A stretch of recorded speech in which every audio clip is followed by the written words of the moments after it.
Anybody else on the call? Yes, good morning, Chair, committee members. This is Michelle Morris with Department of Health. I'm on the line. Good morning, Chair. This is Yolanda Ciccarello with the Navajo Nation Employee Benefits Program. I'm on the line. Thank you. Good morning. Good morning, This Mr. is Chair. Lena. This is Robert Willie with the Office of the Controller.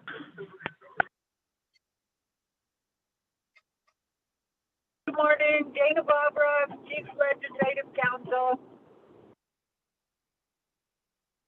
Good morning, Leila McKay with Cuba City Regional Health Board.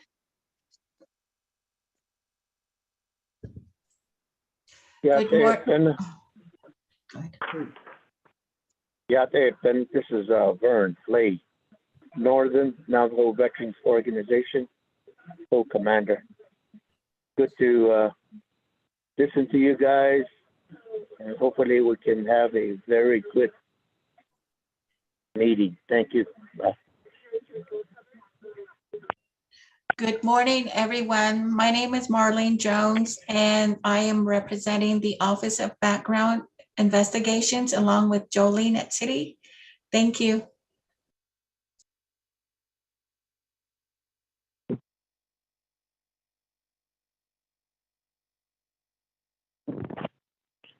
Good morning, this is Desiree Deschini with the Human Services and Government Unit with the Navajo Nation Department of Justice.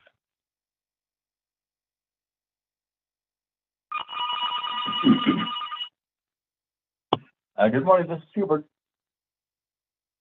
Okay. Bye. Anyone else? Please mute your phone, folks. Good morning. This is Kyle Augustine from Untitled Chapter Secretary and Treasurer. Good morning, Shanantano Kennedy. Oh, Chiche, thank you for calling in.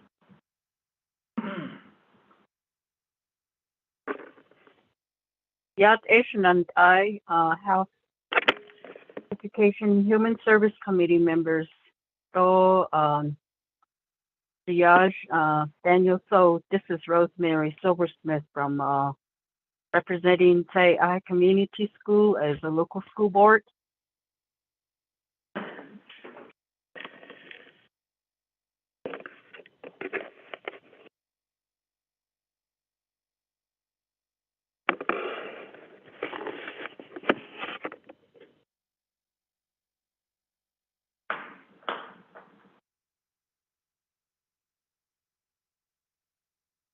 Anybody else? Well, Sheila, if there's nobody else, then let's go to Miss Angelica Benali. Can you put the proposed agenda onto the meeting record? Good morning, Bennett. Yes, Mr. Chair, and thank you for the prayer, Delegate Paul Begay. You have your proposed agenda for the Health, Education, and Human Services Committee 24th Navajo Nation Council regular meeting, April 13th, 2022. Presiding the Honorable Daniel E. So, Chairperson, the Honorable Carl R. Slater, Vice Chairperson. Place is the via telecommunications, Window Rock, Navajo Nation, Arizona. 1, call meeting to order, roll call, invocation announcements. 2, recognize guests and visiting officials. 3, review and adopt the agenda. 4, review and adopt the journals, none. 5, reports. A is a report from the Tuba City Regional Healthcare Corporation, Tuba City, Navajo Nation, Arizona. Presenter is Ms. Lynette Bonar, with CEO with the Tuba City Regional Healthcare Corporation. B is the Department of Aging and Long-Term Care Services with NDOH. Presenters are Ms. Valerie Jones, Health Services Administrators with Galtex, and Dr. Jill Jim, Executive Director with the Navajo Department of Health. C is the Department of Personnel Management, Background Investigations. Presenters are Jolene at City, Delegated Supervisor with the Office of Background Investigations, and Dr. Cecilia Fowler, Executive Director, Department of Human Resources, along with under the announcements is that Marlene Jones is also with the background investigations. D is the Navajo Department of Justice with a school board apportionment update.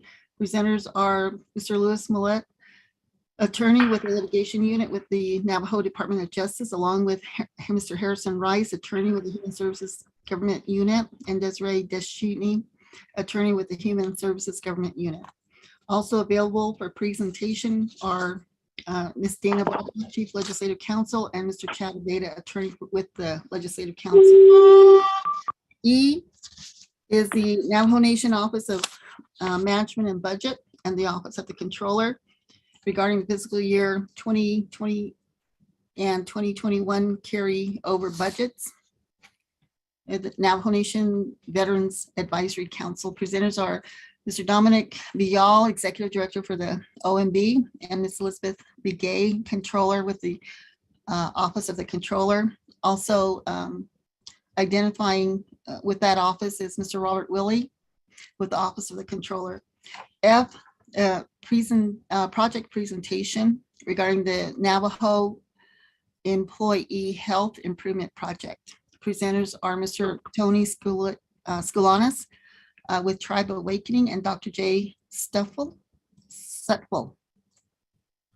professor with the School of Health with the Navajo, with Northern Arizona University. 6, new business. A is legislation number 0054-22. B is legislation number 005822.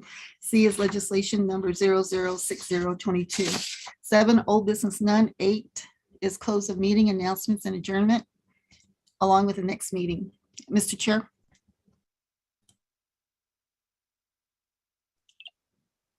Motion, Helena?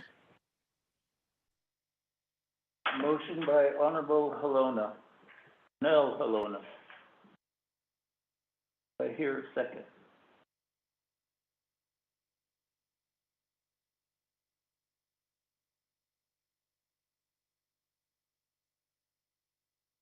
Anyone?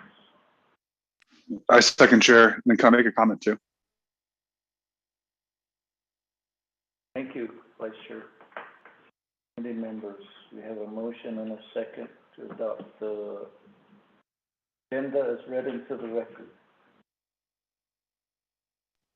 Any Chair. additions, deletions? Honorable Vice Chair Slater, you have the floor. Thank you, Chair. So, Shania, I don't have an addition right now, but the staff were looking to see if legislation 7522 had been reassigned by the speaker so that it could be considered by either RDC or HES today. And they're still looking into that. So I may, at a later time during the agenda, request of my colleagues to add that legislation to the agenda. Just an FYI. Thank you. Anybody else, committee members? I'd like to request of the motioning parties to add a report from the Division of Education, perspective of Quickly, as we're waiting for Samantha to come back on. perspective of the reauthorization of schools, of contract and grant schools, and their statuses. And there had been issues with certain schools. The committee would like to hear about that.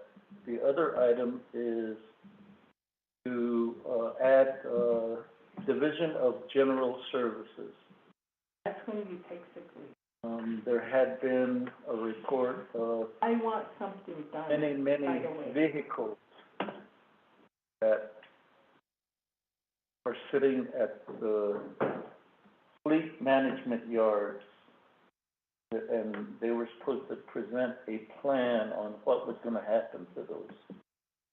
Whether they were going to be sold to employees or sent to proposal.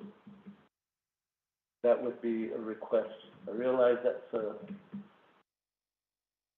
an item, and I really think we need to address it.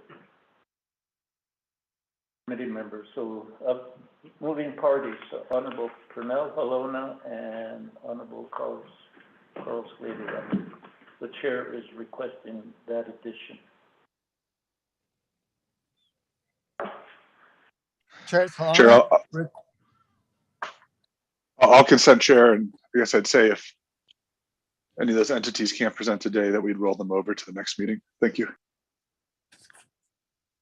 Thank you. Honorable Halona. Chair, yes, I approve of that. Thank you. With that, committee members, we amend the agenda to include 2 items.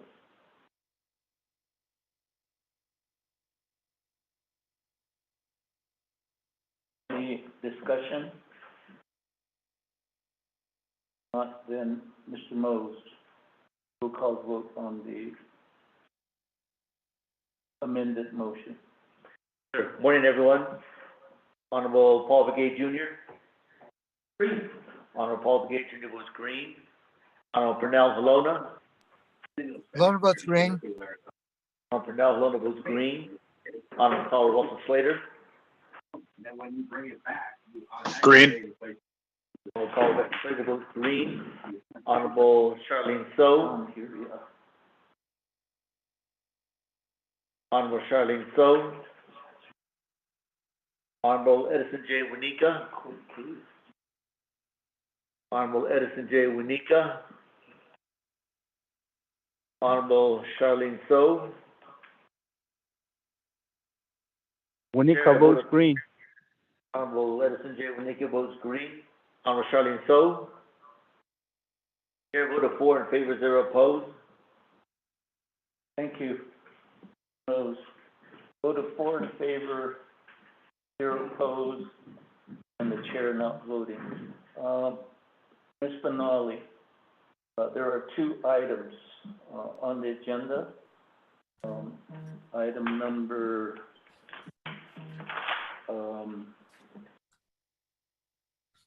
5B.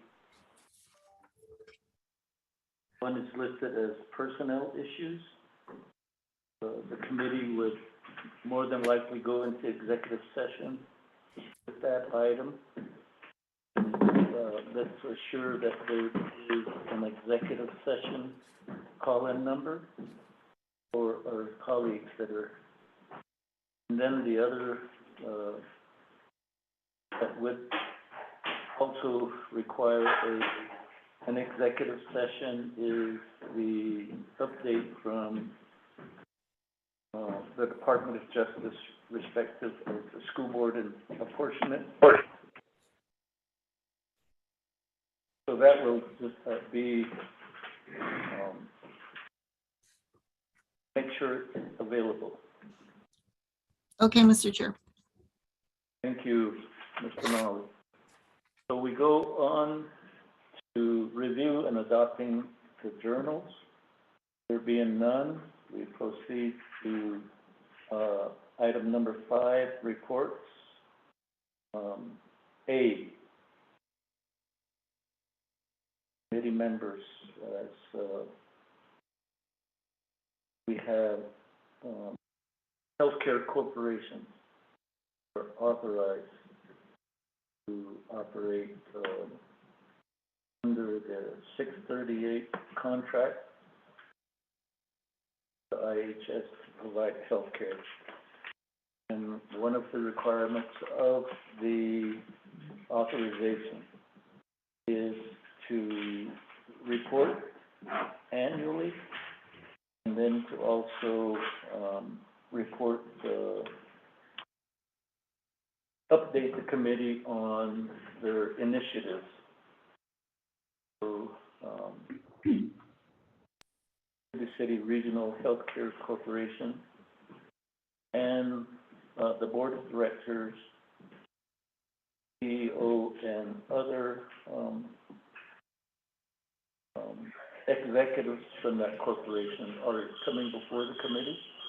So, at this time, I'd like to call Cuba City Regional Healthcare Corporation to the teleconference floor. Let the record show that Honorable Fernell Colonna has in person at the EMS conference room. Ms. Bonar. Hello,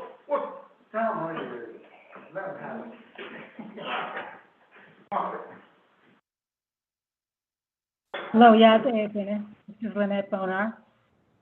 And I am the CEO of Cuba City Regional Healthcare Corporation. I'd like to thank the committee for inviting us to present our project that we had received funding from some of the senators here in Arizona. So I'm going to ask if I could share my screen and just do a few PowerPoint slides so that I could give you all a visual and let you know where we are with the project. Ms. Bonar, that PowerPoint presentation, have you shared it with Ms. Benali? I have not, but I can send it to her. Yes, and that would be available to our colleagues that are calling in. Okay. And with the other folks that are also in the report part, who are going to present PowerPoint presentations, let's get those slides to Ms. Angelita Benali so that she can share it with the committee members. Thank you. Ms. Bonar, continue. Great, thank you. Yeah. So I went ahead and put some slides together of our long-term care building project that we have moving forward. And we've been planning this for quite some time. Just really having to come up with the funding for the construction has been the hardest part, as probably most of you already know. So what we propose is a long-term care and specialty care and rehabilitation service. This three-story building will go right outside of our hospital, and it will have a larger cafeteria because our cafeteria within our hospital is very small, and we wanted to go ahead and do an update and put it in here so it can serve the hospital inpatients, the staff, as well as the elders in the long-term care.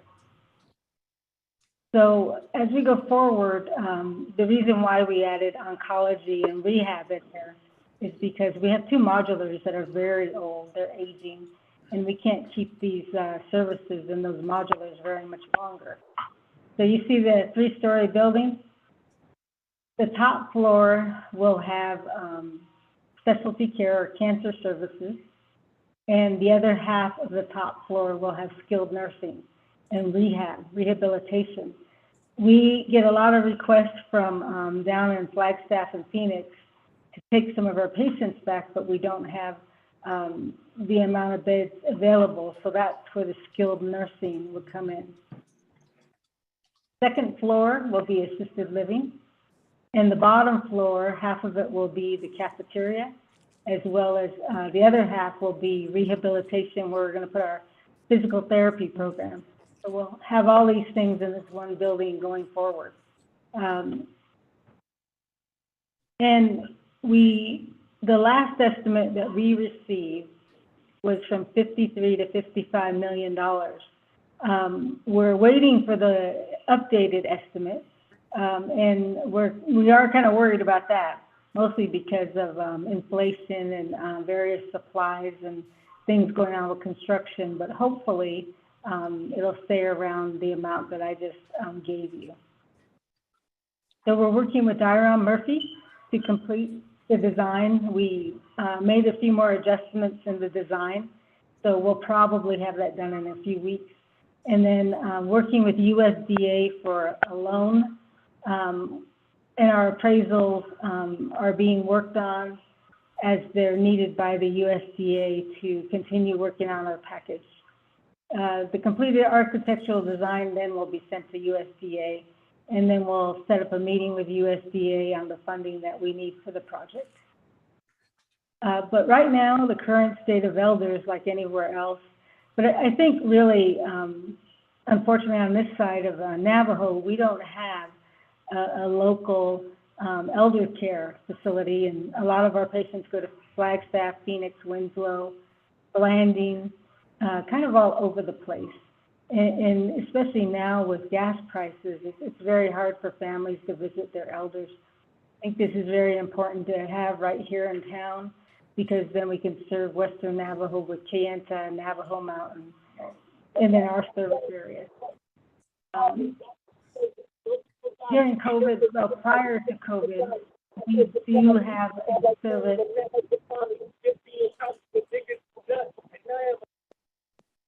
for skilled nursing, but we weren't able to use it during the pandemic. PRC funds our service area when we send our elders out for skilled, but only for a month. And rehabilitation is usually through the course of the rehab.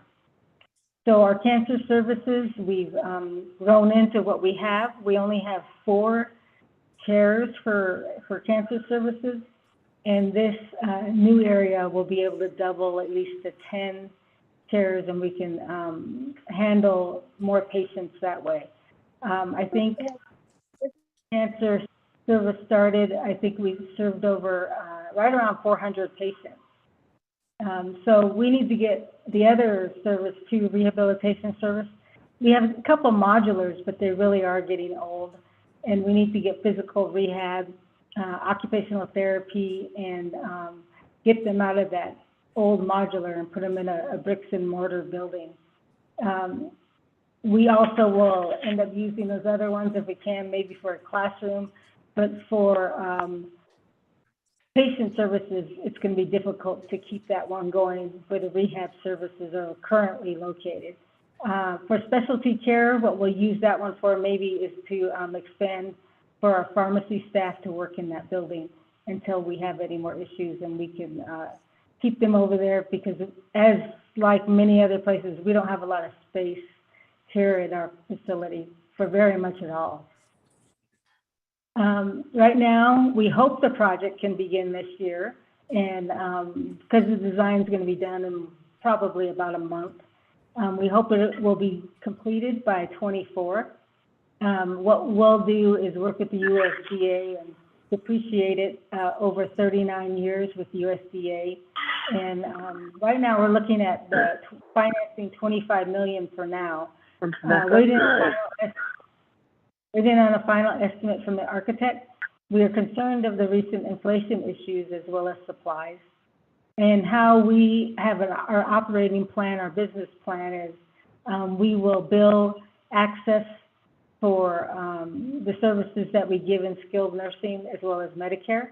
And then when we have our assisted living, we'll be able to bill Medicaid or access. And then if anybody has private insurance, we'll use that for our elder care.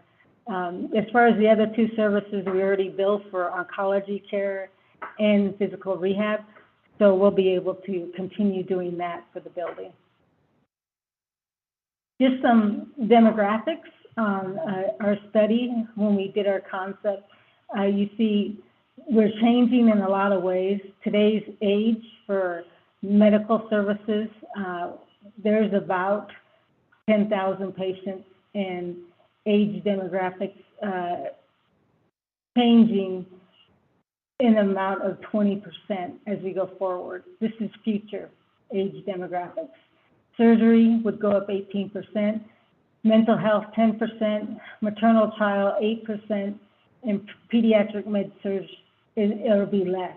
And the reason I'm bringing this up is just where we serve our patients, and even with children right here, the amount of adolescence is actually going down.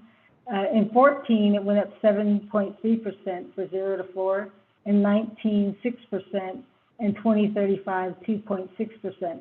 The reason I bring that up is we are working on a plan for a new hospital to see if we can get on the hospital replacement list in the future with Indian Health Services. So we were able to get some of these statistics. But the main one is age over 65. In 14, this increased by 7.6%. In 2019, it almost increased over 9%, and by 2035, 14%. We feel like we're going to be able to just move forward with the elder care facility, and it will definitely have the demand that will take care of it. The demand for long-term care services is strong due to the aging population, and U.S. personal expenditures are forecasted to grow at an annual compound rate of 5% between 20 and 24. So the steps we're taking now is planning has been done, the design is almost done, and now we're looking at the funding. As we go forward, once the funding and the design is done, we'll look at the construction. And then we already have a staffing plan within the whole business plan that we did for this entire project. We have the staffing plan and what we feel like the revenue would look like, as well as going forward to make sure that we've included the USDA loan payback. Right now, we look to finance $25 million with USDA. We requested with Senator Kelly and Senator Sinema for funds, and luckily we received $8 million. So that whole $8 million will go toward construction. And we are requesting funding from the Navajo Nation in the amount of $25 million to assist us in finishing the construction.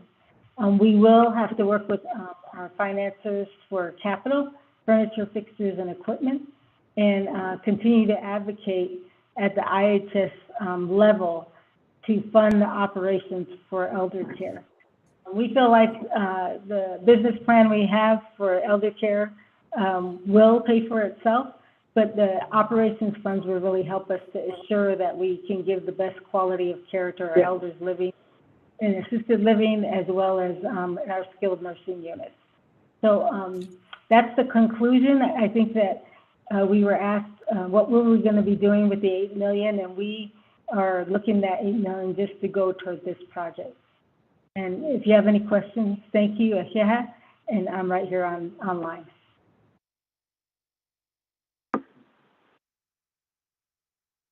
Thank you, Ms. Bonar. Committee members, questions regarding the presentation?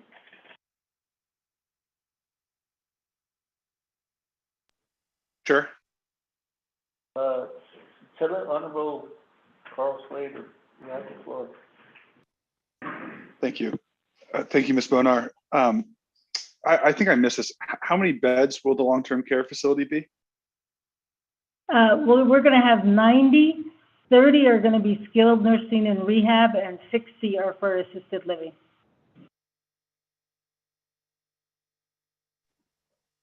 Chair, can I ask a follow-up?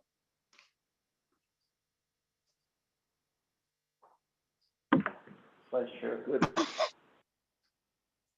Thank you. So right now, you said it was $55 million all in, and you're going to finance about half of that and then ask the nation for half of it? Yeah. Okay. And then the $8 million will get contributed somewhere in there as well. Okay. Has IHS given you any prospects for how we could program it onto the facilities listing, or given you any information on that? No, they haven't. You know, right now, elder care is authorized by the Indian Healthcare Improvement Act, but it is not funded. So every time we have an Indian Health Services budget formulation meeting, we do bring up that we need them to help us fund elder care. They will not assist us with the construction, but we're hoping we can at least get some operating funds out of them, because I know that, Mr. Claw out of Chinle is also, trying to get them to assist us with elder care going into the future, because he needs operating funds also.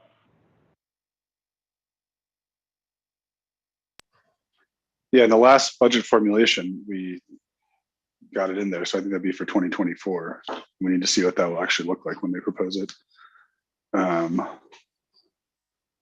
Well, I just really applaud the corporation and the board and yourself on moving forward with all these plans. And I think the trends that you identified are really important, because we need to have that vision on how we plan our healthcare system, not just what our immediate needs are, but how we're going to move forward. And I think, the committee's been very supportive of Navaland Nursing Home, and I hope we can be supportive of you as well.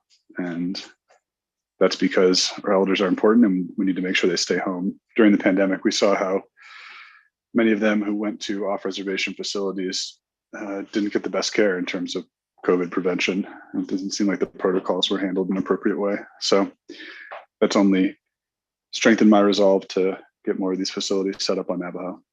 And hopefully I can sit down with you one time and see precisely what the proposal is. Thank you. Yes, thank you. And I would look forward to that if we can set that up, if you have. Thank you, Ms. Bonar, for the response. Let the record show that Honorable Edison Winika is also now in the DNS conference room. Ms. Bonar, recap one more time. Sort of like a bullet point of your request to the committee. What we wanted to do was show you the plan that we have for the long-term care building. We are proposing to build on Western Navajo. And right now we are finishing up some designs on some generator electrical stuff that'll be done pretty soon. We're working with USDA to help us finance the construction. The design is completely paid for already. And I do want to say that NHA did assist us with the design. And I'm still trying to contact them to see if they'd assist with construction. But really haven't heard anything back from them. But we are moving forward because we really want to get this project started, because, people aren't getting any younger. And getting this started is really important.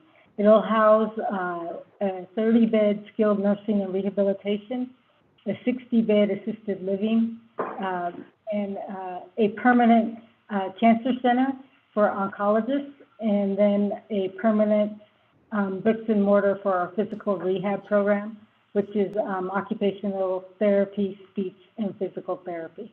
And we would hope to put a shovel in the ground this year and see it get done in a couple of years by 24.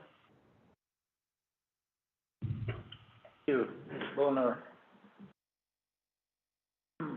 Honorable Halona, you have a question. Thank you, Chair and committee members. I guess I have a question on I like the idea and of your long-term care for elderly care, as well as the rehab. The other question I had was, would you be getting any funding from the ARPA legislation from IHS? No, IHS just really, they do not fund the elder care. It is in the Indian Healthcare Improvement Act, but they have not allocated money for elder care. And that's something that we talk about at every IHS budget formulation. They do not fund it, but it is authorized that we can do these programs under 638 self-governance.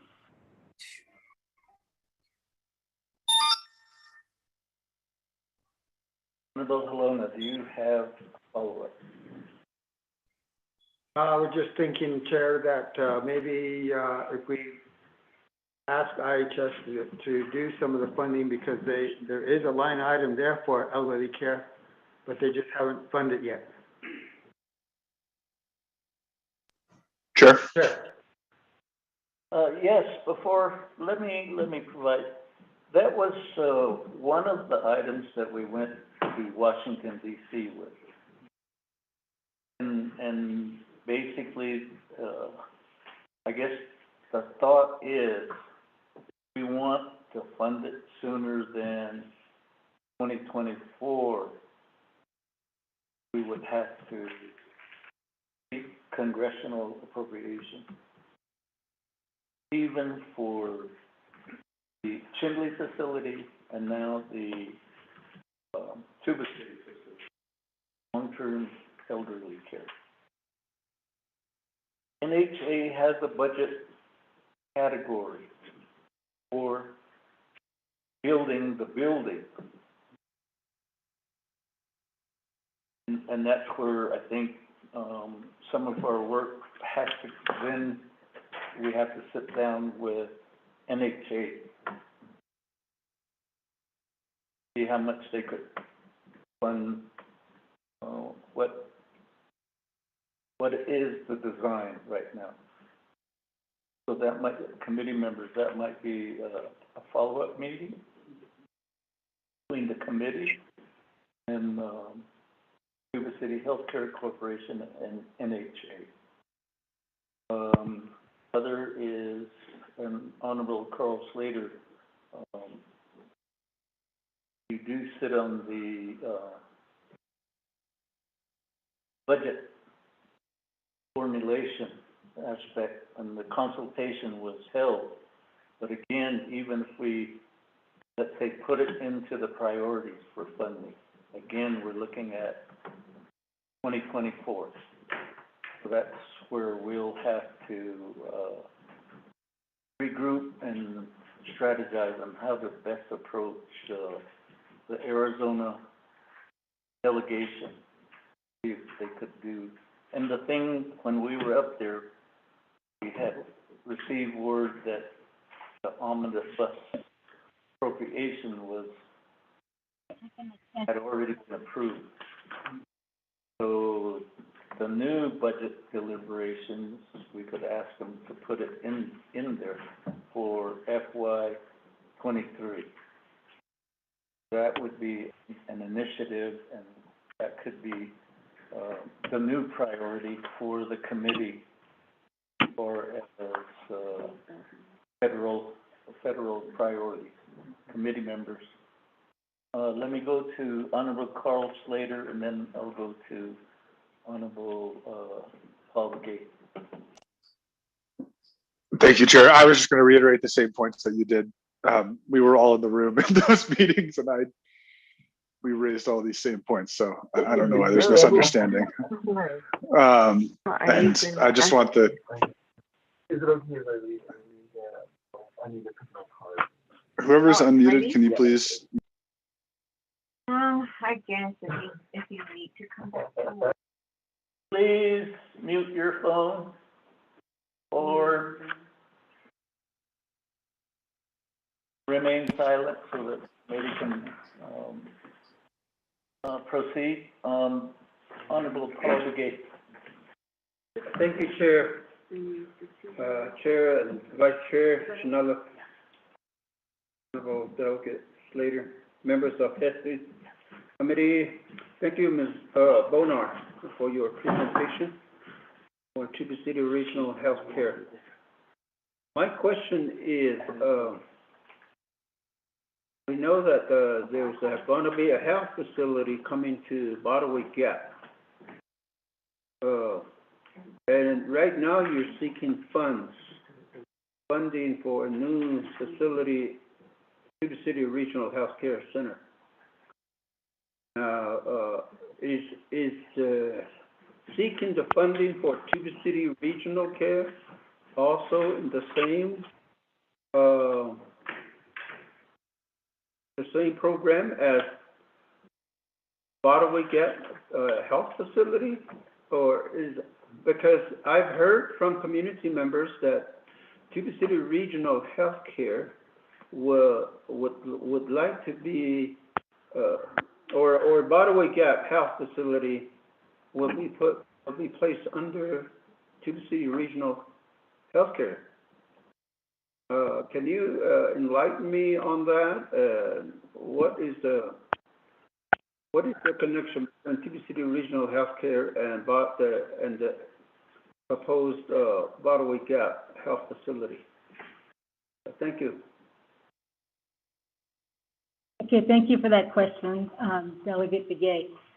What usually happens is Cuba City Regional Healthcare has the compact for our service area, which is, Kaibito, Tonalea, Botaway Gap, Copper Mine, Lachii, Tonalea, Cuba City, Cameron. And then we also have Flagstaff area, and then San Juan, Southern Paiute, as well as the Moncopi Village.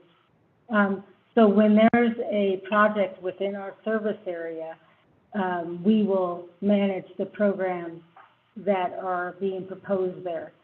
So Botaway Gap Health Facility, the steering committee is working with IHS and Navajo, and we're waiting for the notice of funds to come back.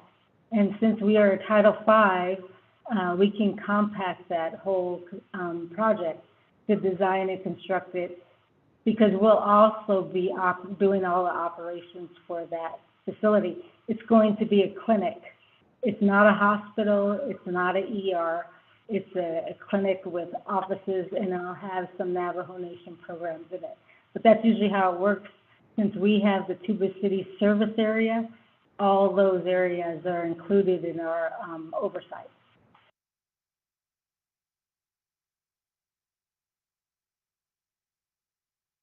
Honorable Begay, do you have follow-up? Thank you, Chair. Thank you for the response, Ms. Bona.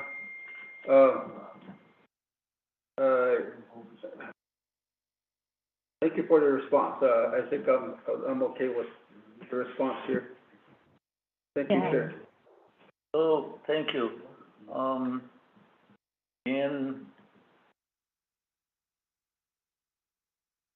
Appreciate the report, and committee will follow up with, again, a meeting with the NHA, with Cuba City Regional and the committee to see how we could push for construction monies for the designs that you together. Other aspect, we appreciate your work with the First Lady of the United States to really push for the Cancer Treatment Center. Certainly, they're way ahead of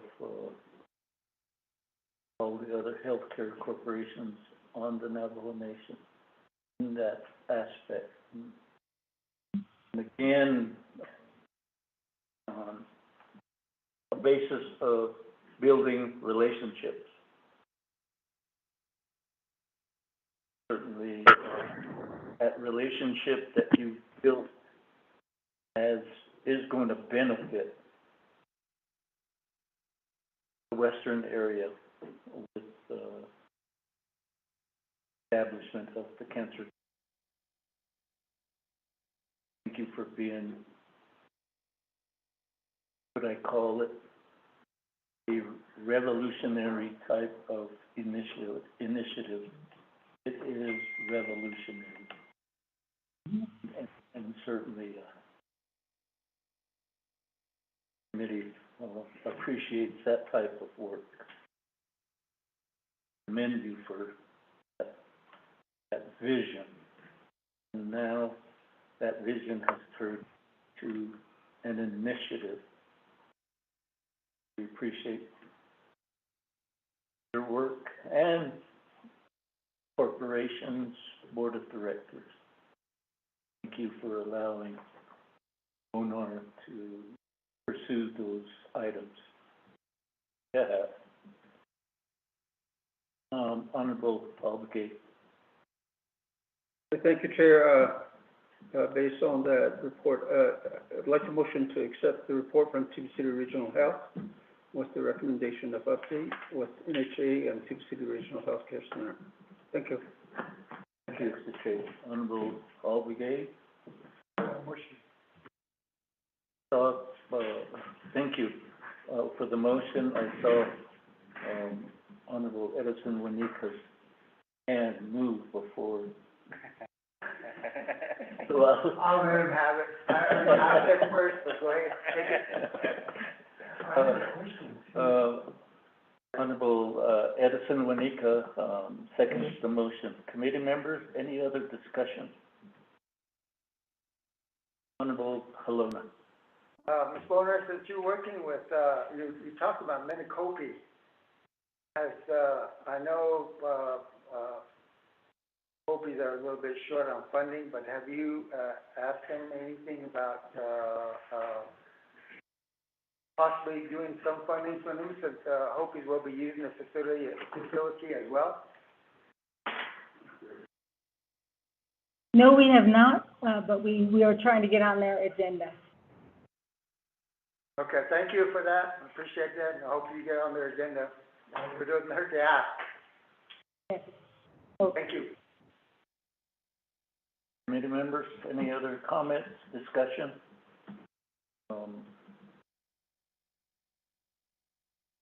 Mr. Moses, roll call vote. Yes, sir. Honorable Paul McGee Jr. Delegate votes green. Honorable Paul McGee Jr. votes green. Honorable Pernell Halona. Vote green. Honorable Pernell Halona votes green. Honorable Carl Russell Slater. Green. Honorable Carl Russell Slater votes green. Honorable Charlene So. Honorable Charlene So. Honorable S&J Wanika. Green. Honorable S&J Wanika votes green.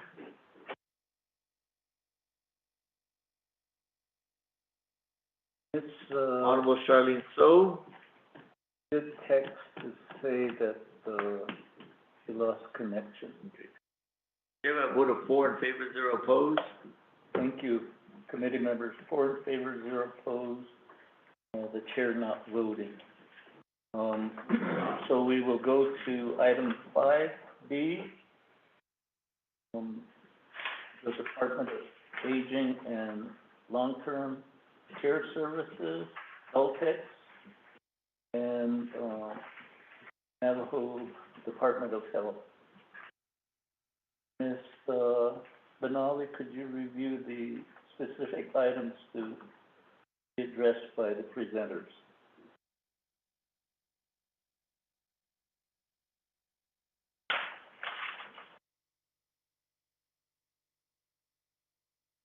Mr. Chair and members of the Health, Education, and Human Services Committee, that's 5B, the Department of Aging and Long-Term Care Services with the Navajo Department of Health. And the issues that were, I believe that were not addressed during the work session were the staffing of senior centers regarding, and also taking into consideration several personnel issues. The presenters are Ms. Valerie Jones, Health Services Administrator for Deltex, and Dr. Jill Jim, Executive Director for Navajo Department of Health. Mr. Chair. Thank you, Ms. Benali. Ms. Valerie Jones, are you on the call? Yes, Honorable, so I'm on the call. Okay, Dr. Jill Jim. Yes, good morning. I am on the call. This is Dr. Jim. Thank you, Ms. Jones and Dr. Jim. You may proceed.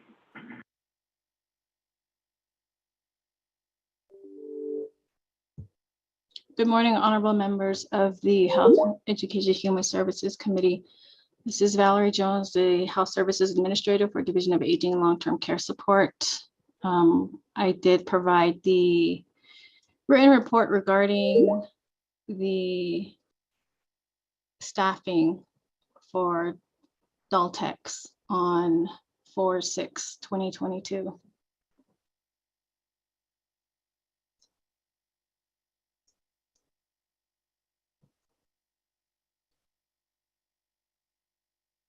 So I don't know if there were specific questions. I'm open to questions. Thank you.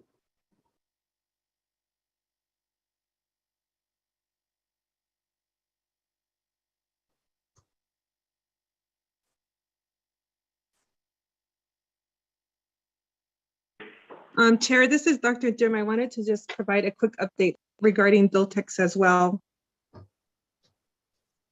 Go ahead, Deja.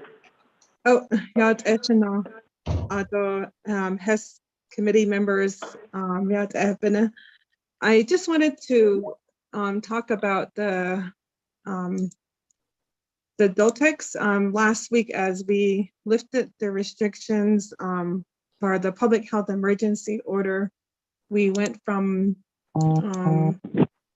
orange, I think, to yellow in some cases in both schools and the community. And with that, most of the services and programs, I know I received questions on behavioral health as well, that they should be offering in-person services. So we are transitioning the senior centers, and they might open at different stages. Some are probably ready to open now, and some may not be ready, making sure that they have the appropriate PPE and items in place. They do have a safety plan that for reopening, they still offer curbside and home delivery, but we will be opening up to elders coming back into the senior centers. We did receive our vaccine report that was given to us by the vaccine group for the UCG meeting this morning.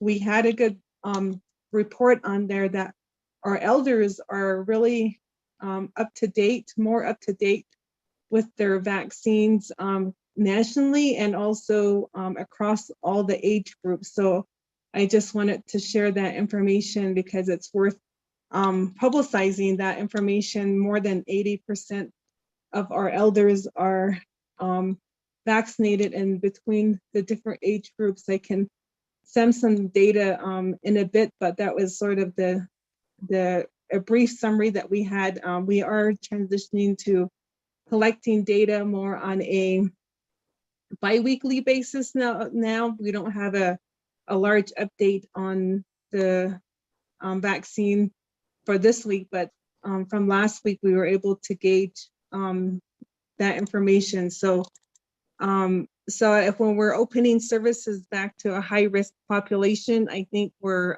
able to do that. So more than between our 45 to 65-year-olds, 84% are completed their first primary series.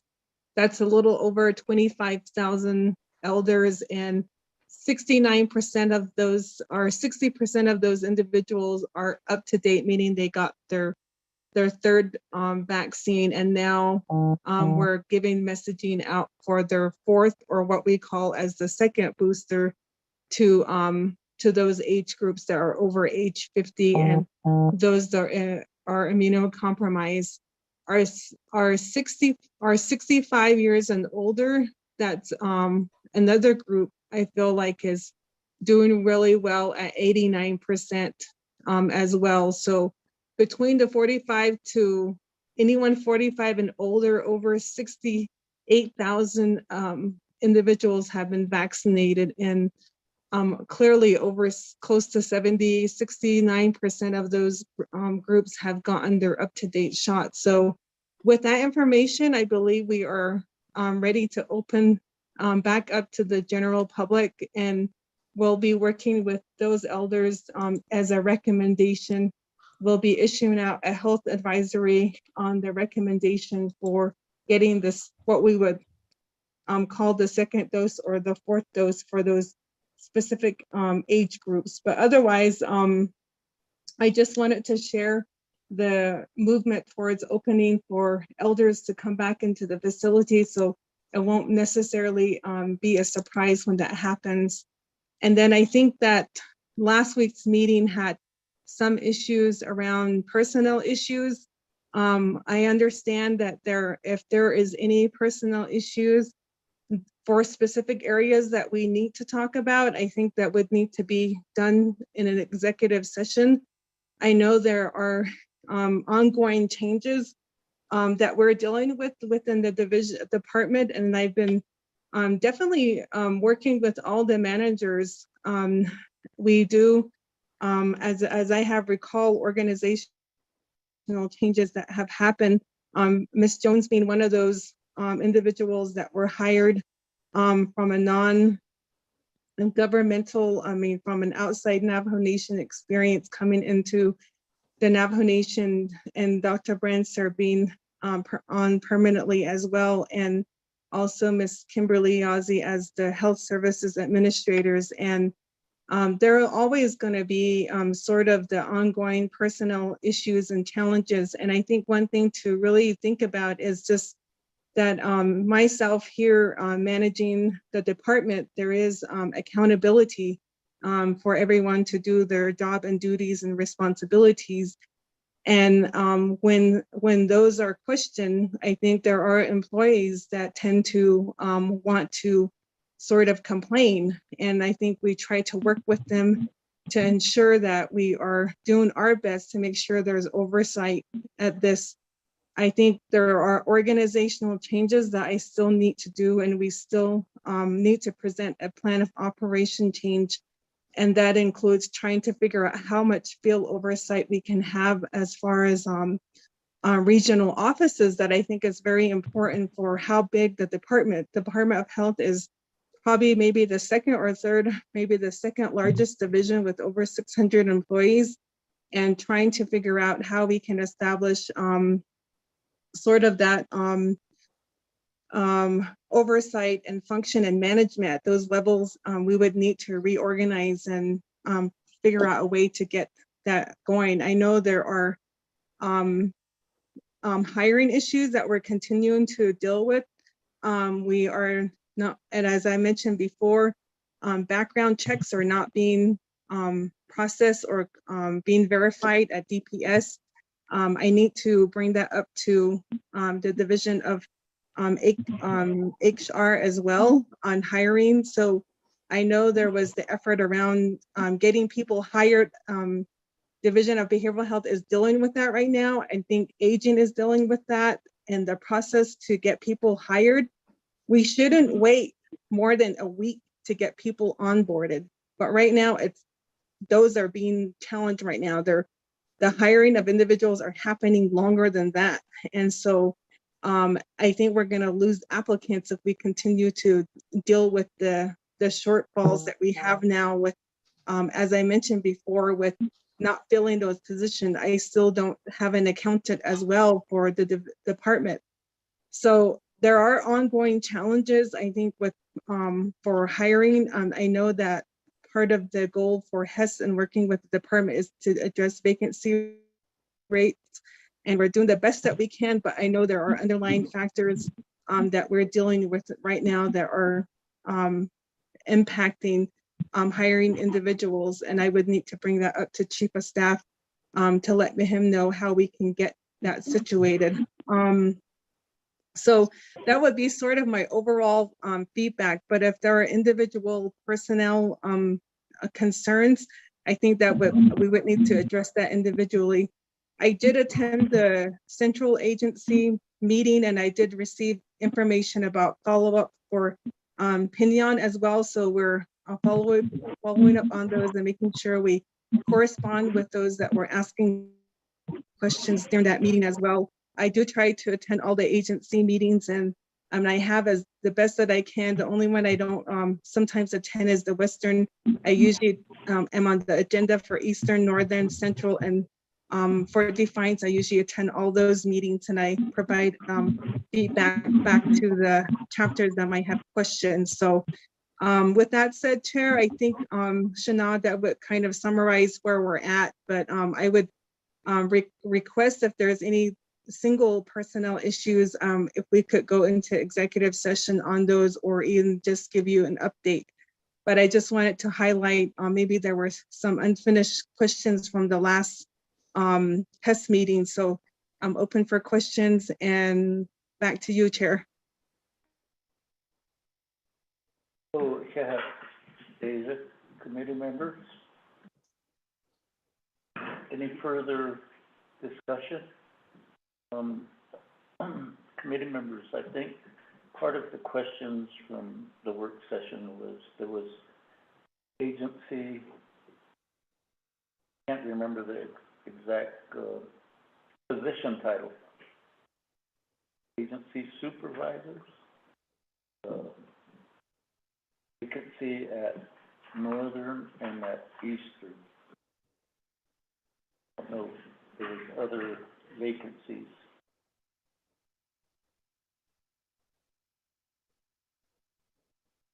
So, Honorable Paul Brigade.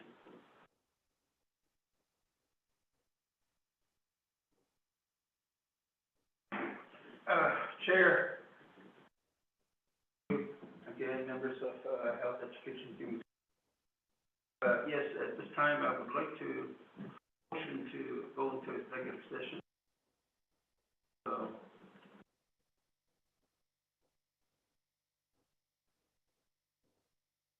We have a motion by Honorable Paul Begay, a second by Honorable Edison Wanika.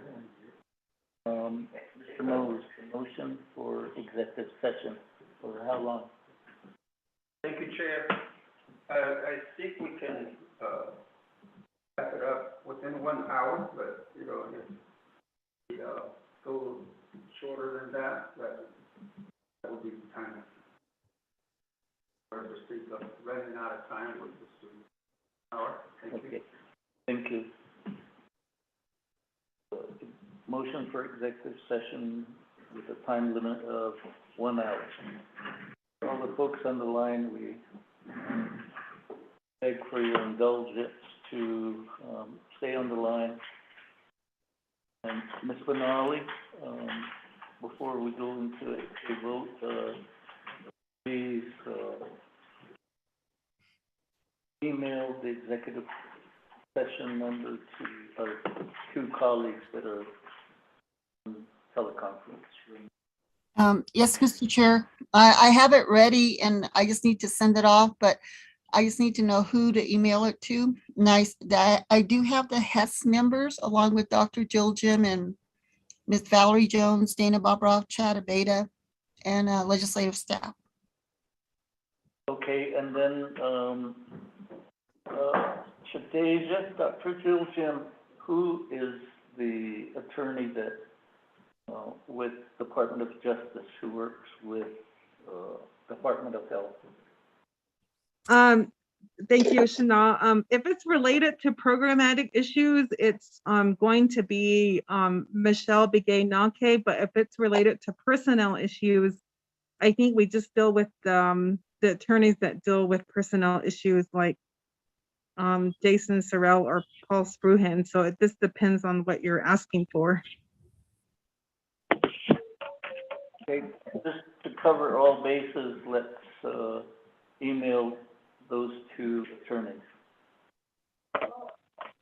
Okay.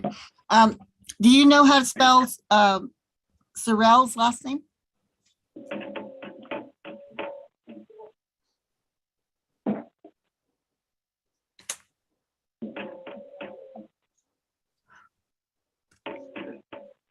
Benali, one more time. I was asking if Dr. Jim knows how to spell has a spelling of Dr. Or Jason Sorrell's last name, but I can look it up on the DOJ website. It's going to take me a minute though. Angelita, I sent you an email. Thanks. Okay, thank you. Appreciate it. So, Christina, with that, those clarifications, Mr. Mose, the vote for executive session. Yes, sir. Honorable Paul Begay Jr. Green. Honorable Paul Begay Jr. votes green. Honorable Pernell Halona. Green. Honorable Pernell Halona votes green. Honorable Carl Waffle Slater. Green. Honorable Carl Waffle Slater votes green. Honorable Charlene So. I vote green. Honorable Charlene So votes green. Honorable Edison J. Wanika. Green. Honorable Edison J. Wanika votes green. Chair vote of 5 in favor, 0 opposed. Executive session at 11:33 a.m. Thank you. committee members, so, and folks on the line, we will, go into executive session for 1 hour. However, if the discussion in executive session does take, that long, we will be out sooner. 7:30 to 12:32.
Okay.